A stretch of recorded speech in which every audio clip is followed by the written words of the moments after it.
Merci Alexis, bonjour à tous.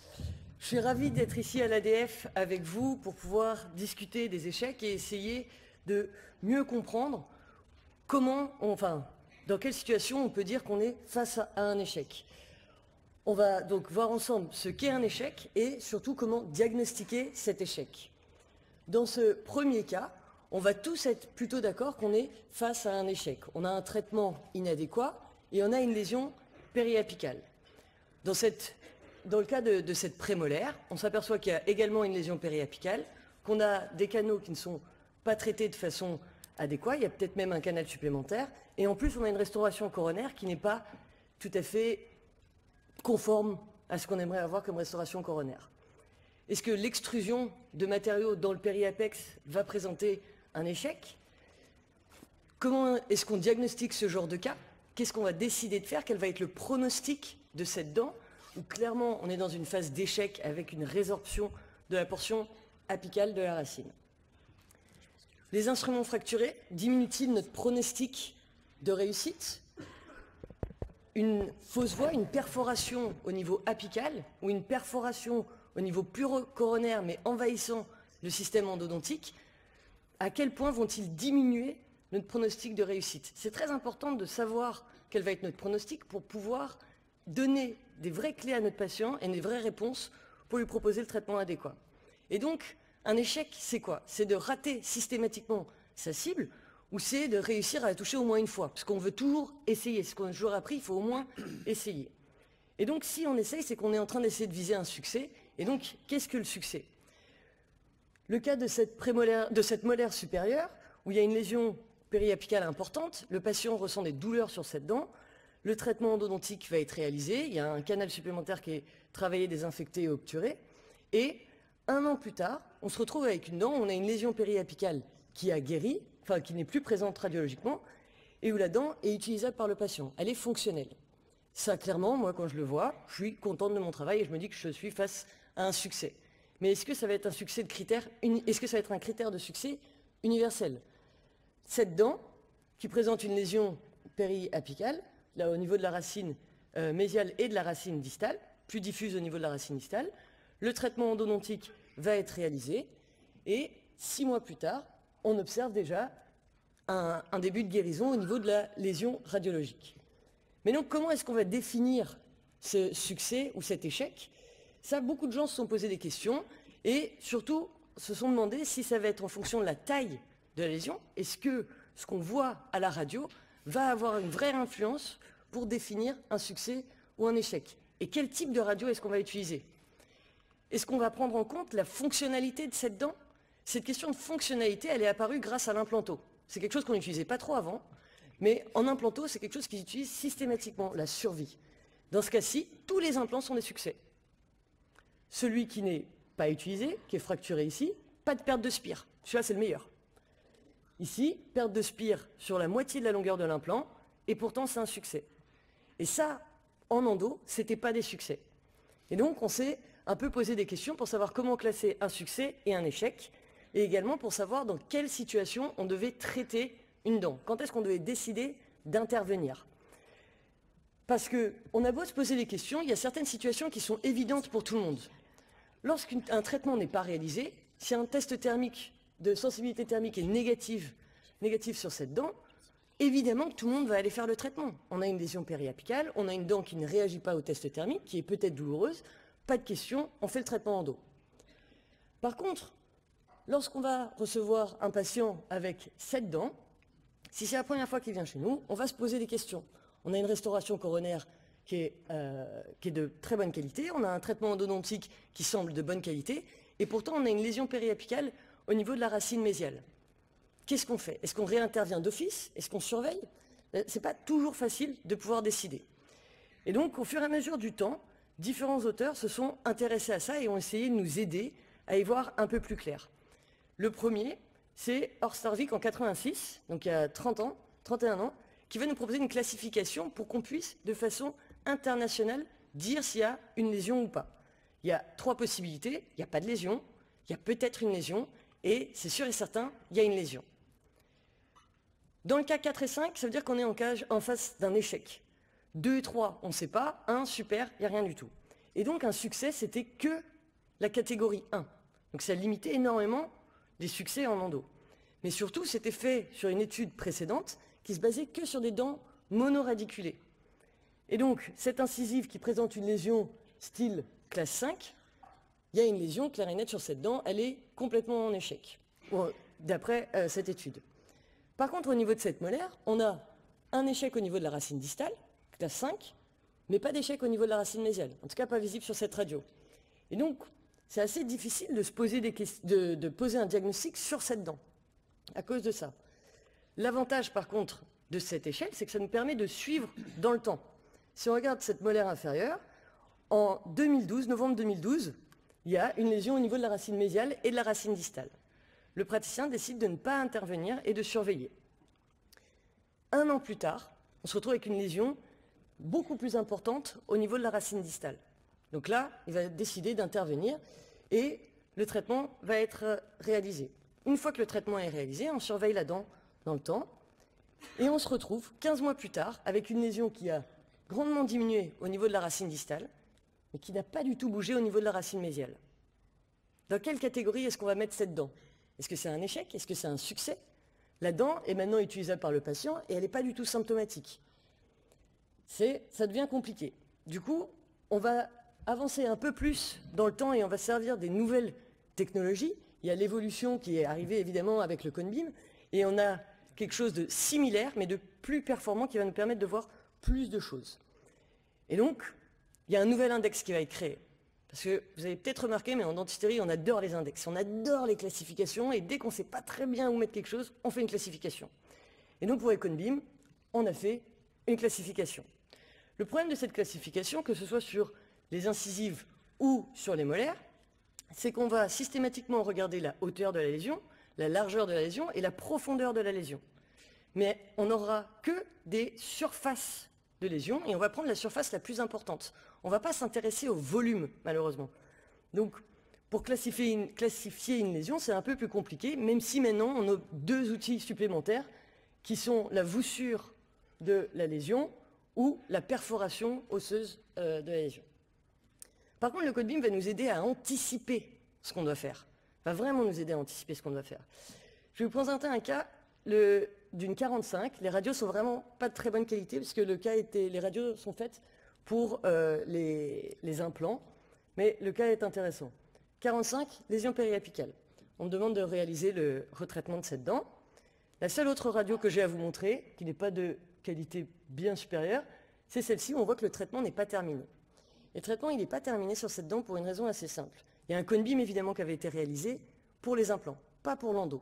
Et on n'aurait pas forcément pensé à faire un cone beam pour le traitement endodontique sur cette dent. C'est en regardant cette vue 3D, qui ne sert strictement à rien, qui n'est pas un outil diagnostique, mais ça m'a attiré mon œil. J'ai vu qu'il y avait une lésion ici, qui était un peu étrange, ça me paraissait être au milieu de la racine. C'est clairement pas un deuxième trou mentonnier, il y a quelque chose qui est là. Et donc en regardant le cone beam, je réalise que j'ai une perte osseuse qui apparaît en vestibulaire, qu'on voit bien ici, et qui s'arrête. Et donc quand j'ai vu le patient, j'avais beau réaliser un sondage endodontique, un sondage parodontal tout autour de cette dent, j'avais aucun point d'accroche, j'avais pas de perte osseuse. Mais en allant analyser cette dent, en éliminant de façon minutieuse tout ce qui était présent dans le canal, j'ai pu observer une fissure de cette dent. Et donc là, le pronostic est clair et net, la dent est à extraire. Et sans cette vue cone beam précédant le traitement, je n'aurais pas forcément passé autant de temps à dégager ce mur mésial pour essayer de mettre en évidence quelque chose que je soupçonnais. Donc le cone beam, pour ça, ça va être très intéressant. Mais ça, c'est un cas qui est un peu particulier. Ça va aussi être très intéressant pour savoir combien il y a de canaux dans une dent. C'est toujours très frustrant pour un endo, même probablement pour vous. Quand on traite une 6 supérieure, si on ne trouve pas de MV2, on ne peut jamais être sûr à 100% qu'il n'y en a pas. On va chercher ce deuxième canal mésio-vestibulaire, mais la seule façon pour nous d'être sûr qu'il n'y en a pas, c'est qu'il n'y ait aucune lésion qui se développe ou de faire un cone beam. Et donc à partir du moment où on a l'information en pré-op, on va pouvoir traiter de façon plus sereine le traitement. La dent, pardon. Revenons un peu dans le temps avec les classifications, parce que je vous ai dit qu'on adore ça, les classifications. Et donc Friedman, en 2002, va proposer une classification un peu différente de succès et d'échec. Et cette classification un peu différente, elle va surtout venir du fait qu'il va recentrer le débat succès, échec. Et il nous rappelle que le but de notre traitement endo, c'est de guérir la maladie périapicale. Et donc si on doit guérir une maladie, on va parler de dents guéries, de dents en voie de guérison ou de dents malades. Et donc cette dent qu'on suivait précédemment, qui a en 2012 un pronostic incertain, on la suit. 2015, elle est clairement classifiée dans les dents malades. Et 15 mois plus tard, ça devient une dent qui est en voie de guérison. Et donc c'est plus la même chose qu'on annonce aux patients. On n'est plus dans le cas d'un échec, on est dans une dent en voie de guérison. En 2004, il va aller un peu plus loin avec la Toronto Study et il va complètement effacer le terme de succès et d'échec pour maintenant parler de dents guéries, en voie de guérison, malades ou fonctionnelles. Et ça va énormément changer les statistiques. C'est vraiment avec l'implanto qu'on a commencé à s'intéresser plus à la fonctionnalité d'une dent pour essayer d'obtenir les mêmes résultats qu'eux et d'être moins strict avec nous-mêmes et moins méchants avec nos traitements. Donc, ici, on a une dent qui présente une lésion très importante. Le traitement endodontique est réalisé. Et 4 mois plus tard, la patiente revient. C'est douloureux, c'est gonflé. On est clairement dans le cas d'un échec de traitement endodontique. On va voir après d'éventuelles raisons de cet échec, mais on est clairement dans le cas d'un échec endodontique. Notre dent qu'on suit depuis le début de la présentation, le traitement est réalisé. Et donc, en 2015, 15 mois plus tard, on est maintenant dans une dent qui est en voie de guérison et qui est fonctionnelle. Ça va être une réussite pour nous. La dent fonctionnelle, c'est aussi une dent qui a un mauvais pronostic pour de très nombreux facteurs.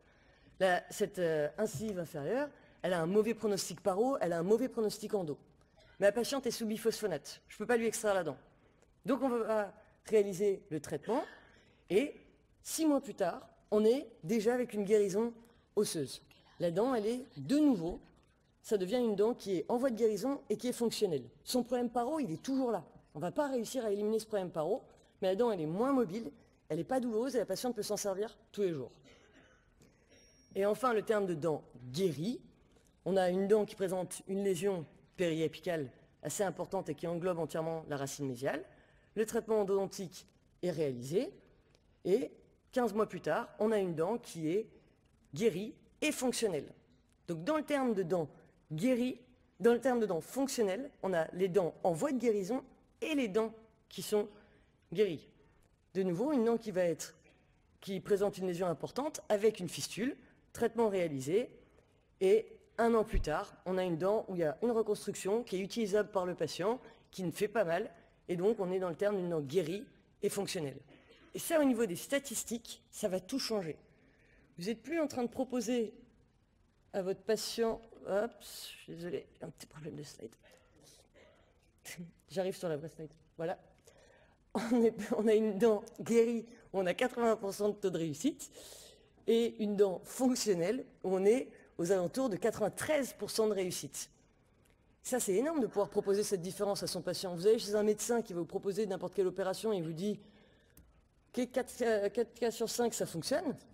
Et on passe à 4,5, enfin un peu plus. Bon, c'est pas un très bon exemple, le 4. Passons. Donc on arrive à 93% de taux de réussite. Allez, on continue à avancer dans le temps et on arrive sur, évidemment, une nouvelle classification. Cette classification, par contre, elle est plus facile parce qu'elle va faire un consensus avec tout ce qu'on sait et tout ce que les autres études ont déjà publié, c'est les causes d'échec.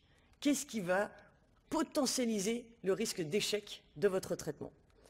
La première raison pour laquelle votre traitement endodontique pourrait être un échec, c'est s'il y a une lésion périapicale. Sans lésion périapicale, on est aux alentours de 90%. Avec lésion périapicale, on est plutôt aux alentours des 80% de taux de réussite, de survie. Le deuxième facteur d'échec, qui est reconnu par un grand nombre d'études, c'est si on rate un canal. Dans le cas de cette prémolaire que je vous ai présentée en introduction, il y avait effectivement un canal supplémentaire. Dans le cas de cette molaire, il n'y a pas 3 canaux, mais il y a 5 canaux sur cette dent. Et donc évidemment, inévitablement, au cours du temps, il y a une lésion périapicale qui va développer. Et là, les statistiques sont assez marquantes. Après 5 ans, 91% des dents qui ont un canal non traité vont présenter une lésion périapicale. Et après 10 ans, 100% des dents où un canal n'a pas été traité vont présenter une lésion périapicale. Donc ça, c'est vraiment un facteur très important qui va grandement diminuer le pronostic de réussite de votre dent. Troisième facteur qui peut augmenter le risque d'échec, ça va être l'instrument fracturé. Que si le jour même, on ignore le fait qu'on ait fracturé un instrument, qu'on n'arrive pas à passer à côté ou à le retirer, si on le laisse en place et qu'on ne fait rien du tout, c'est encore pire. Dans les 2 cas, le taux de survie de la dent va diminuer en dessous de la barre des 80%. Donc c'est quelque chose auquel il faut être attentif. Il faut oser référer son patient si jamais c'est arrivé et qu'on ne sait pas passer à côté d'un instrument ou qu'on ne sait pas l'enlever de cette dent. Il faut oser référer son patient et dire à son patient qu'il y a un événement inattendu qui est arrivé. On préfère référer à quelqu'un qui a les compétences pour augmenter le taux de réussite du traitement. Si vous dites que c'est pour augmenter le taux de réussite, le patient, il dit ok, pas de souci. Moi j'ai envie de garder ma dent et donc je vais aller faire ce traitement qui sera plus adéquat et qui va me permettre de garder ma dent. Le quatrième facteur qui va avoir une influence importante sur le taux de réussite, ça va être la perforation. Et là, il y a vraiment 2 grandes catégories de perforation.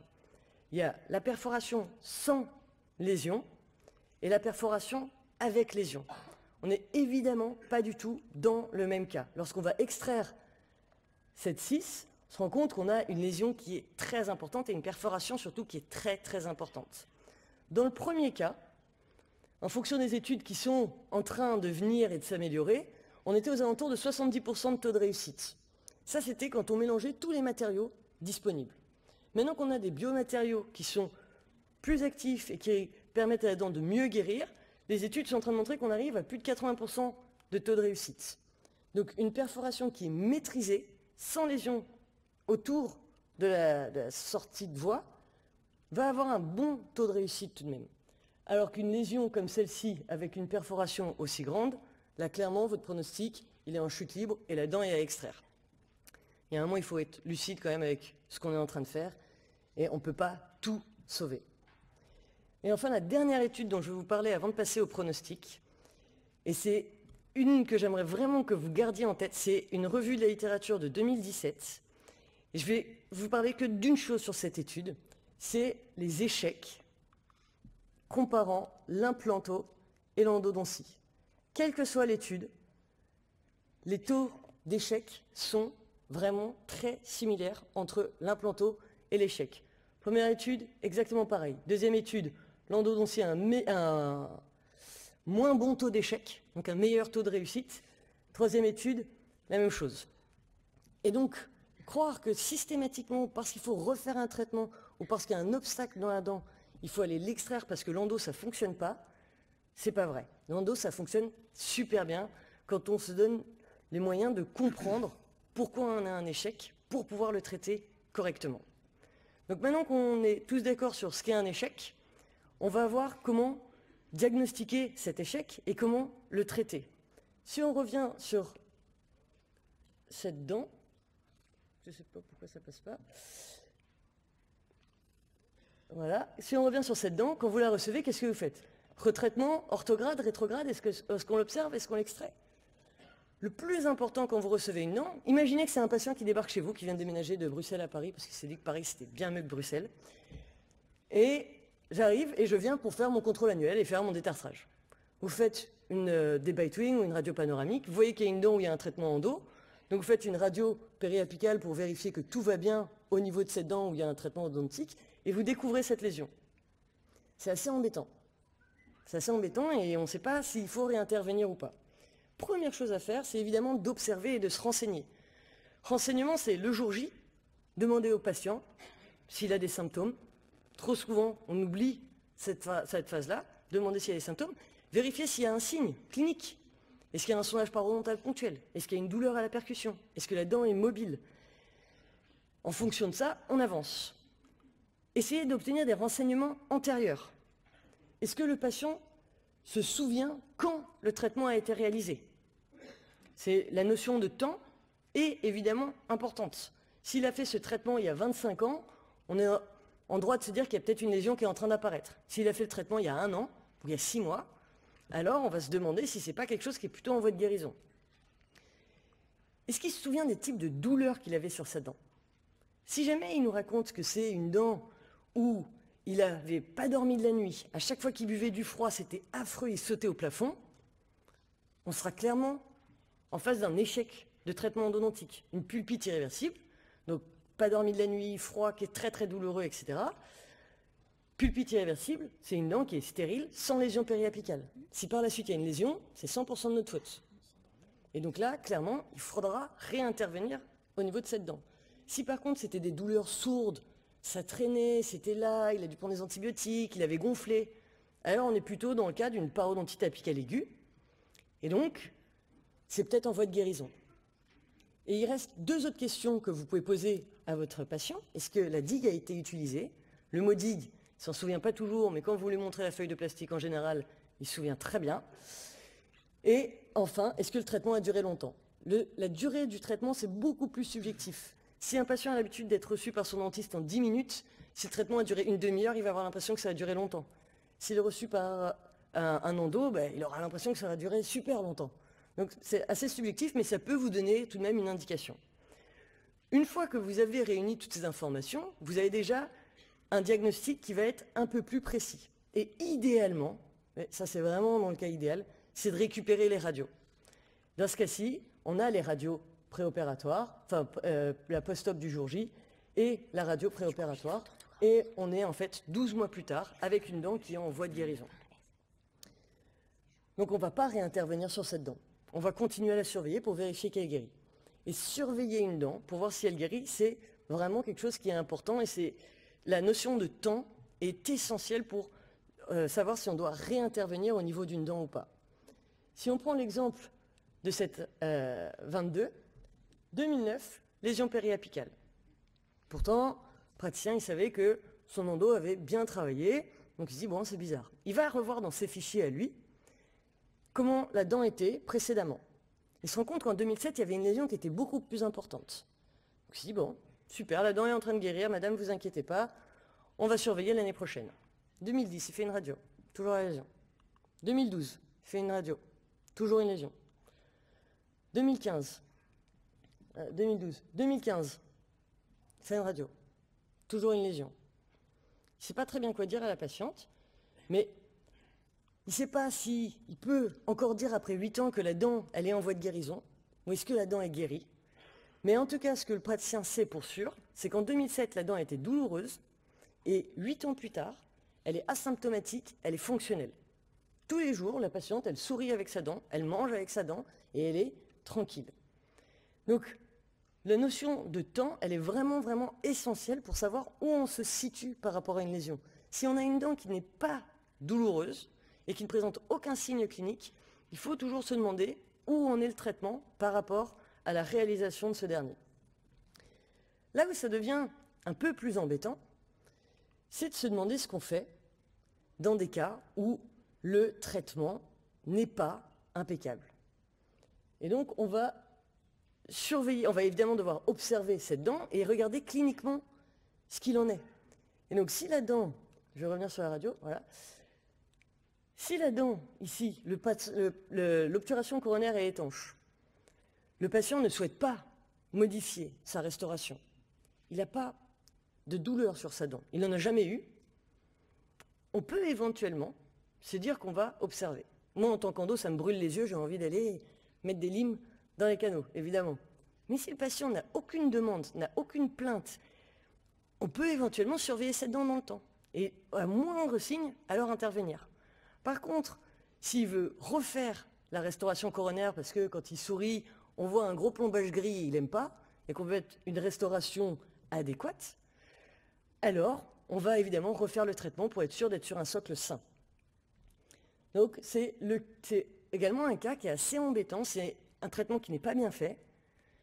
Clairement, on va tous être d'accord qu'il n'est pas bien fait, mais par contre, qui pour une raison assez mystérieuse, fonctionne pendant un certain temps. Et enfin, on a le cas du traitement qui est pas bien réalisé. Ici, c'était considéré comme un traitement endodontique, je vous assure.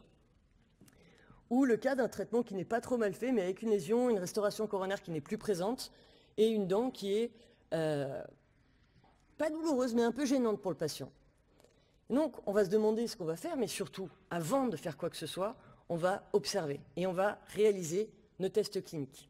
En observant cette dent, on se rend compte qu'il y a pas une, pas deux, pas trois, mais 4 fistules. 4 fistules. Et quand on a une fistule, première chose qu'on fait, on trace la fistule pour savoir d'où ça vient. Est-ce que c'est une immense lésion qui présente un problème? Est-ce que c'est plusieurs lésions? Est-ce que je dois traiter les 2 dents? Ou est-ce qu'il y en a peut-être une, malgré un traitement qui est absolument affreux, qui fonctionne bien? Et cette dent, c'était assez spectaculaire parce que chaque fistule correspondait à une racine. Et donc là, évidemment, on n'a pas le choix. C'est tous les canaux qu'il faut traiter. Et c'est avec une désinfection vraiment très efficace, et en faisant attention, en surveillant que la fistule disparaît, qu'on va augmenter ses chances de réussite. Mais on ne peut pas se dire, non, non, la 5, le traitement a l'air pas mal, je laisse comme ça. Il faut évidemment refaire tous les traitements. Mais depuis tout à l'heure, je vous dis qu'il faut observer son patient, qu'il faut faire ses tests cliniques pour savoir ce qu'il en est. Mais il faut aussi, évidemment, écouter son patient. Si c'est un cas qu'on a reçu à l'hôpital, c'est un de mes collègues et amis, Tanguy Bélier, qui a réalisé ce cas. C'est une patiente qui était suivie en onco et on a demandé à remettre sa bouche en ordre. Il y avait pas mal de problèmes, comme vous pouvez voir. Et donc, on lui demande de commencer par le cadran 3, parce que c'était un cadran qui était douloureuse pour la patiente. La 4, lésion périapicale, est douloureuse. 5, lésion périapicale, pas spécialement douloureuse, mais il y a un gros rien qui va. Et vu qu'on va intervenir sur l'entièreté de sa bouche, on décide de refaire le traitement. 6, lésion périapicale, sur une dent sans traitement, on refait le traitement. 7, pas de restauration coronaire, des cônes d'argent, on refait le traitement. Donc Tanguy va s'atteler pendant plusieurs séances à refaire les traitements, et il fait ça avec beaucoup de précision et de traitements de belle qualité. Une semaine plus tard, la patiente, elle revient. Docteur, j'ai mal. Il y a quelque chose qui me gêne au niveau de ma lèvre. Évidemment, il n'était pas tout à fait rassuré et il s'en voulait un peu en se disant que c'est une patiente qui est déjà suivie en onco, c'est pas facile pour elle. Et en plus, à ce moment-là, sa première réaction, c'est de se dire qu'il y a quelque chose que lui a fait qui ne fonctionne pas. Et en observant et en écoutant bien la patiente, il va se rendre compte que c'est dans le frein labial qu'il y a un petit gonflement. C'est une fistule. Il va tracer, évidemment, donc il y a une fistule qui est présente. Il va évidemment tracer cette fistule et il va voir ça. Là, je peux vous dire qu'il était assez soulagé, évidemment. Mais c'est pour ça que c'est vraiment très très très important de tracer une fistule. Vous allez voir que ça va arriver plus souvent que vous ne pensez, que la fistule ne se trouve pas au niveau de la dent qu'il faut traiter. Et donc là, il y avait une autre dent, l'incisive, qui nécessitait un traitement. Tracer une fistule, c'est important pour savoir quelle est la dent incriminée, et aussi parce que ça va vous donner des indications lorsqu'il y a une restauration prothétique. Combien de fois est-ce qu'on n'observe pas des fissures ou des fractures à cause d'inlécor ou de tenons métalliques dans les racines? Lorsqu'on va tracer la fistule, dans le cas de cette incisive, ok, clairement, c'est endo. C'est pas à cause de la restauration prothétique. Par contre, dans ce cas-ci, clairement, c'est à cause de la restauration prothétique. La dent est fracturée, on peut l'enlever, c'est fini, il n'y a pas de possibilité de retraitement, quelle que soit la voie d'accès, la dent est à extraire. Et donc, réaliser ces examens radio et cliniques sont indispensables pour poser le bon diagnostic. Vous avez l'observation, l'écoute. Le test au froid, évidemment, on n'en parle pas parce qu'on est dans des cas d'échec. Vous avez la percussion. La percussion, ça va vous donner 2 indices. Soit votre percussion, elle est négative, et donc vous êtes dans quelque chose de chronique. Soit votre percussion, elle est positive, et alors vous êtes en phase aiguë, ou alors d'une parodontite apicale aiguë, ou alors en phase d'une dent fissurée ou fracturée. C'est là où le sondage parodontal devient indispensable. Avant de commencer un traitement endodontique, on sonde toujours autour d'une dent. Et vous n'êtes pas sans savoir que les endos sont les meilleurs sondeurs paro. Parce qu'on va vraiment y aller millimètre par millimètre. C'est pas un DPSI. Je ne sais pas si vous dites DPSI en France aussi. Non? Ok. Bon, ben on sonde millimètre par millimètre. Et vous allez voir qu'on va s'enfoncer en un point très précis au niveau de cette dent. Ça, sur votre tableau de bord, avant de commencer, c'est grosse alerte rouge. J'ai un sondage ponctuel, ça ne va pas du tout. Vous avez un deuxième test que vous pouvez utiliser pour vous aider avant de commencer. C'est le test de la transsimulation. Je vous le mets parce qu'on en entend toujours parler. Je m'en sers absolument jamais. Je le trouve pas du tout fiable. Mais si certains d'entre vous l'utilisent et que vous avez des bons résultats, vous pouvez le garder. Évidemment, on va toujours revenir sur l'observation. On regarde, on dépose, on prend notre temps et on regarde. Là, la fissure, elle est immense, on ne peut pas la rater. On va nettoyer pour bien la voir. Là, ça a plus fort grossissement, mais on la voit. Au niveau radiologique, on n'avait pas d'indice pour cette dent. Mais on avait une dent qui était douloureuse à la percussion et qui avait un sondage parodontal ponctuel. Dans certains cas, vous avez également le mordu qui va être positif. C'est un test qui ne fonctionne pas systématiquement, mais qui peut vous aider, qui va vous mettre un clignotant orange à côté de votre gros clignotant rouge. Vous allez faire mordre cuspide par cuspide votre patient. Il y a des petits outils qui existent comme celui-là, tous loose, pour faire mordre cuspide par cuspide pour voir s'il y a un problème ou pas. Normalement, au relâcher, le patient ressort une douleur. En général, c'est quand il mord sur la dent qu'il va ressentir une douleur. De nouveau, on observe, on regarde, on voit ce qui se passe. On dépose l'obturation et on s'aperçoit qu'il y a une fissure, une très grosse fissure, qui va vraiment couper la dent de part en part. Ok, pas de traitement endo, on peut extraire cette dent. Parfois, en cas de sondage parodontal ponctuel, on va avoir la radiologie qui va nous aider. On va avoir une perte osseuse qui va, englober la racine. C'est une lésion en J ou en chaussette, ça dépend des gens. Donc ça va être un indice pour nous dire si on a une fissure. C'est jamais quelque chose qui est franchement défini, c'est toujours quelque chose où il faut prendre son temps, et c'est en mettant ensemble notre faisceau d'indices qu'on peut donner le pronostic au patient.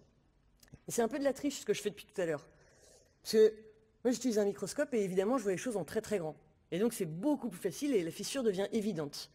Quand on ne travaille pas avec un si gros grossissement, si on est avec des loupes, on peut s'aider de bleu de méthylène. Ça va colorer votre fissure et vous allez pouvoir vous-même directement vous prononcer sur la prolongation de la fissure dans le réseau endodontique ou pas.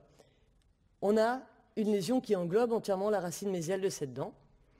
On va déposer entièrement la restauration coronaire et on va colorer avec du bleu de méthylène cette dent. Et on va voir cette fissure qui plonge dans la racine. Ok, terminé, on ne refait pas le traitement, la dent est à extraire.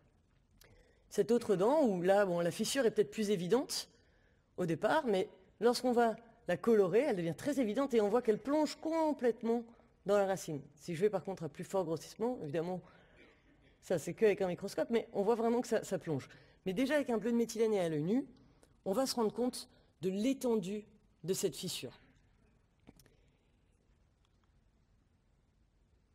L'étendue de cette fissure, et donc c'est toutes des aides pour savoir ce qu'on doit faire ou pas. Et il y a un piège dans tout ça, et c'est pour ça que je vous dis que c'est un faisceau entier d'indices qui nous permettent de poser un diagnostic. Le piège, c'est celui-ci. On va réaliser le sondage parodontal minutieux autour de cette dent, et en un point, la sonde paro s'enfonce complètement. Enfin, celle de mon associé s'enfonce complètement. Première chose qui nous vient à l'esprit, c'est la fissure. Mais on observe, on prend notre temps. Aucun indice radio. Ok, ça peut arriver. Dent pas du tout douloureuse. Pas à la percussion, pas à la mastication, rien. Il y a une boursouflure ici. Donc il se dit, je vais regarder et je vais voir pour poser mon diagnostic final. Et lorsqu'il va ouvrir la dent, il va utiliser le bleu de méthylène, rien. Pas une fissure. Donc il fait le traitement et la semaine d'après, il revoit le patient pour vérifier. Et à ce moment-là, quand il va réaliser son sondage de nouveau minutieux point par point, notre sonde paro, elle s'enfonce plus du tout. C'est parce qu'on est dans le cas d'une fistule desmodontale. Il faut l'avoir dans un coin de sa tête. C'est très rare, mais il faut le garder en tête au cas où. Et il faut bien garder à l'esprit que c'est un faisceau d'indices qui vont pouvoir nous dire si la dent est en échec non sauvable ou en échec sauvable.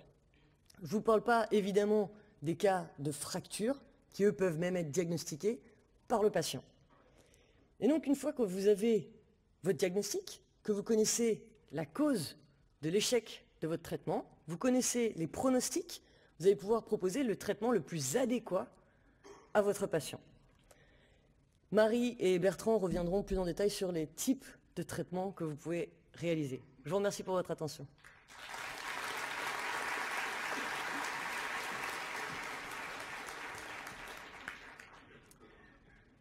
Donc je remercie le docteur Tara McMahon pour sa présentation très bien iconographiée, avec des clins d'œil à la Belgique et à la bande dessinée.